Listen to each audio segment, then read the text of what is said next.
These words are from Ecclesiastes 8:6. For there is a proper time and procedure for every delight, even though a man's trouble is heavy upon him. There is a proper time and procedure for every delight, even though a man's trouble is heavy upon him.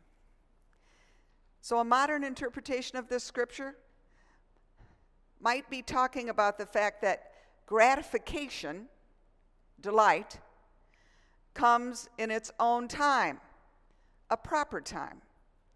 And sometimes we simply have to be content with waiting.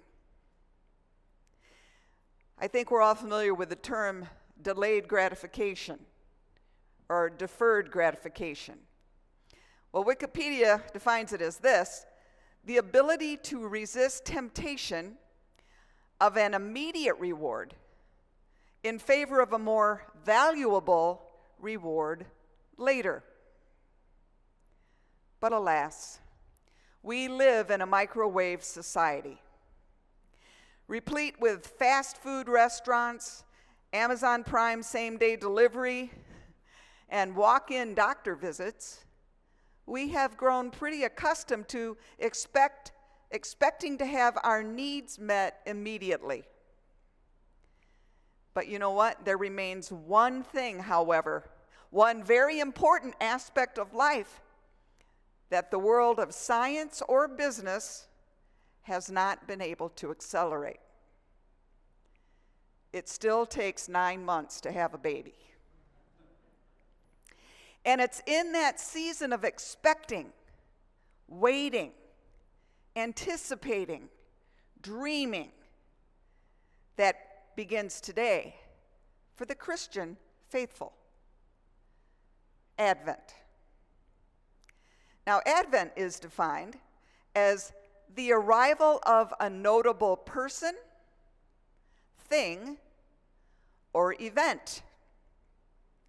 Now, church people believe that the notable person, thing, and event are all wrapped up in the same package: baby Jesus. In 24 days, away in a manger, Jesus will be born. We can't rush that. But in these 24 days, we can wait, anticipate, and dream. Yes, we can dream about the difference his birth will make in our lives in 2025. The story of Advent, Jesus' birth story, doesn't change. And people who know me well have heard me say, gosh, I wish just once this story would be different, right? But over the centuries, this story has been solidified in Scripture and in culture. We all know the story, right? We hear it every year. Yet every year we come back to hear it again. What keeps the story fresh? Maybe the story doesn't change, but we are changed by the story. We are changed by how we spend our time waiting. It's what we do during Advent that changes us. That makes the story fresh from year to year. Now, speaking from a calendar perspective, Advent represents the beginning of the church year.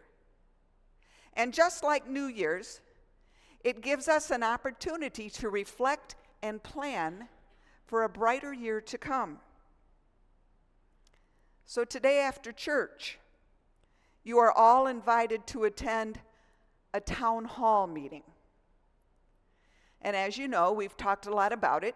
There's been a lot of reflection and planning for our future through the Church Council's Alive in 25, Great in 28 campaign. Through many discussions, both formal and informal, through cards that you all dropped in the church that we called our suggestion box, and many committee meetings, leaders of this church have forged a way to keep us alive in 25. And we would like to share that plan with you today. December 15th is coming, and that's the day of our, I don't know if we call it a charge conference anymore or a church conference, but it's the day that the district superintendent comes to our church and dialogues with us. And as a matter of fact, she's going to be preaching on that day.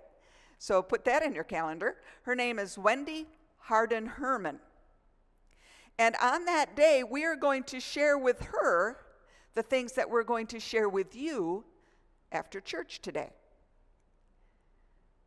So please, grab something from the hospitality table.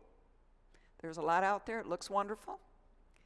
And return for our town hall meeting. Welcome to worship.